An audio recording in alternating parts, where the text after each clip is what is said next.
একমাত্র সৃষ্টিকর্তা ছাড়া কারো কাছেই কোনো কিছু আশা করা উচিত না। কারো কাছে কোনো কিছু আশা করতে গেলেই দেখবেন মনটা ভেঙে গেছে। আমরা হয়তোবা আমাদের কাছের মানুষের কাছ থেকে অনেক কিছুই আশা করে বসে থাকি, কিন্তু দিন শেষে যখন দেখি যে আমরা যা আশা করেছিলাম তা আমরা পাচ্ছি না, তখনই আমাদের মনটা ভেঙে যায়। ভিডিওতে ফিরে আসা যাক। ভিডিওটা শুরু করেছিলাম সকাল সকাল। রুটি বানিয়েছিলাম আর সাথে সবজি। সকালের খাওয়া দাওয়া সবাই একসাথেই সেরে ফেলেছিলাম। সকালের খাবারটা কমপ্লিট করতে করতে মোটামুটি 10টা পার হয়ে গিয়েছিল। তারপর দুপুরের রান্না করতে গিয়েছিলাম প্রায় 1টার দিকে। তো যাই হোক, এখানে সবজি রান্না করে নিচ্ছি। অনেক ধরনের সবজি দিয়েই অনেক কিছু রান্না করা যায়, কিন্তু এই মিষ্টি কুমড়ার তরকারিটা আমার কাছে বেস্ট লাগে। তো এই তো সবজিটা পাশের চুলায় দিয়ে এই চুলায় আবার আরেকটা তরকারি রান্না করে নিচ্ছিলাম। এখানে ডিম ভুনা করে নেব, যার কারণে প্রথমে পেঁয়াজ ভেজে নিচ্ছিলাম।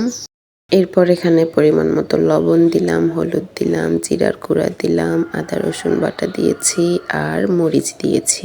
তারপর এটা ভালোভাবে একটু কষিয়ে নিয়েছি পানি দিয়ে। এখন এই তো ডিমগুলা এক এক করে সব ভেঙে দিয়েছি, তারপর ঢেকে দিয়েছি। এই চুলায় এটা ওইদিকে ওই চুলায় যে সবজিটা রান্না করে নিচ্ছিলাম ওইটা একটু নাড়াচাড়া করে দিচ্ছি।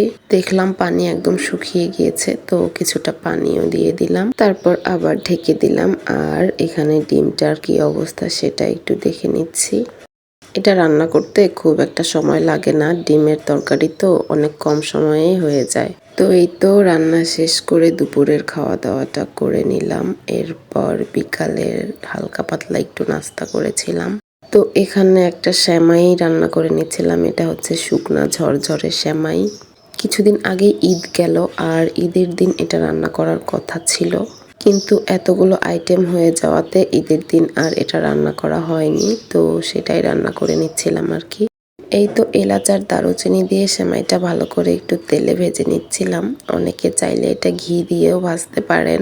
আমি আবার ঘিয়ের স্মেলটা খুব একটা নিতে পারি না, যার জন্য তেল দিয়েই ভেজে নিয়েছিলাম। 5 থেকে 6 মিনিট ভেজে নেওয়ার পরে এখানে চিনি আর লবণ দিয়েছিলাম সামান্য। পর এই তো খুব ভালোভাবে নাড়াচাড়া করে মিক্স করে নিচ্ছিলাম, মানে ভালোভাবে মিশিয়ে নিচ্ছিলাম আর কি। এখন এখানে দিয়ে দিলাম পানি।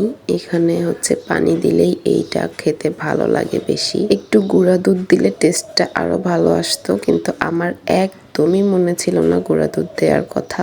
তো যাই হোক, এই তো ঢেকে রেখেছিলাম প্রায় 10 মিনিটের মতো একদম লো হিটে।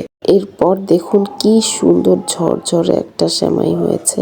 এটা আমার অনেক অনেক পছন্দের একটা সেমাই। আপনারা চাইলে এই রেসিপিটা ট্রাই করে দেখতে পারেন, তবে এখানে একটু গুঁড়ো দুধ ব্যবহার করবেন অবশ্যই। এই তো এরপর চা না খেলে তো হবেই না, চা অনেক পছন্দের, তো চা বানিয়ে নিচ্ছিলাম। আজকের ভিডিওটা এখানেই শেষ করছি। আল্লাহ হাফেজ।